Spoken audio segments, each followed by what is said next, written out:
ব্রাহ্মণবাড়িয়ায় দিনে দুপুরে ব্যবসায়ীকে কুপিয়ে হত্যা চেষ্টা মামলার অন্যতম আসামি গ্রেপ্তার।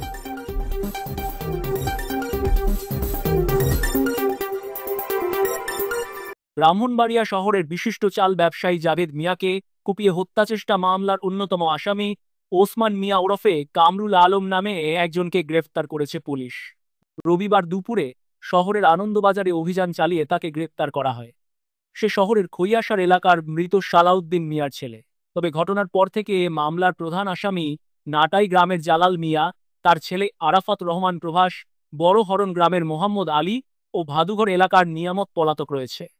মামলা সূত্রে জানা যায়, গত 25 সেপ্টেম্বর বৃহস্পতিবার আনন্দবাজারের messrs Abdul Rauf and sons চালের দোকানের মালিক জাভেদ মিয়া একজন ক্রেতার কাছে চাল বিক্রি করেন।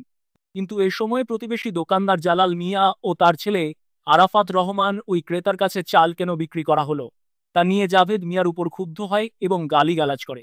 এর প্রতিবাদ করায় জালাল মিয়া ও তার ছেলে আরাফাত সহ তাদের একটি সংঘবদ্ধ চক্র দেশীয় অস্ত্রশস্ত্র নিয়ে গত শুক্রবার 26 সেপ্টেম্বর দুপুরে জাভেদ মিয়ার দোকানে গিয়ে হামলা চালায়। এ সময় হামলাকারীরা ধারালো চাপাতি ও লোহর রড দিয়ে জাভেদ মিয়ার মাথাসহ দেহের বিভিন্ন অংশে গুরুতর আহত করে। এর মধ্যে ওসমান মিয়া লোহার রড দিয়ে জাভেদ মিয়ার মাথায় আঘাত করে গুরুতর আহত করে। হামলা শেষে আসামিরা চলে যাওয়ার সময় দোকানে থাকা 5,78,000 টাকা চুরি করে নিয়ে যায় এবং জাভেদ মিয়া সহ তার পিতাকে প্রাণনাশের হুমকি দেয়। পরে স্থানীয়রা আহত জাভেদকে উদ্ধার করে জেলা সদর হাসপাতালে নিলে চিকিৎসক মুমূর্ষু অবস্থায় তাকে উন্নত চিকিৎসার জন্য ঢাকায় প্রেরণ করেন। এই ঘটনায় আহত জাভেদ মিয়ার ভাই খায়েশ মিয়া বাদী হয়ে 5 জনকে আসামি করে সদর মডেল থানায় মামলা করেন।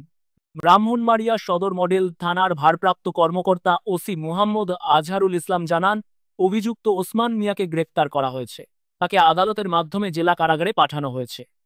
জালাল মিয়া ও তার ছেলে আরাফাত সহ অন্যান্য আসামিদের গ্রেফতারের চেষ্টা চলছে।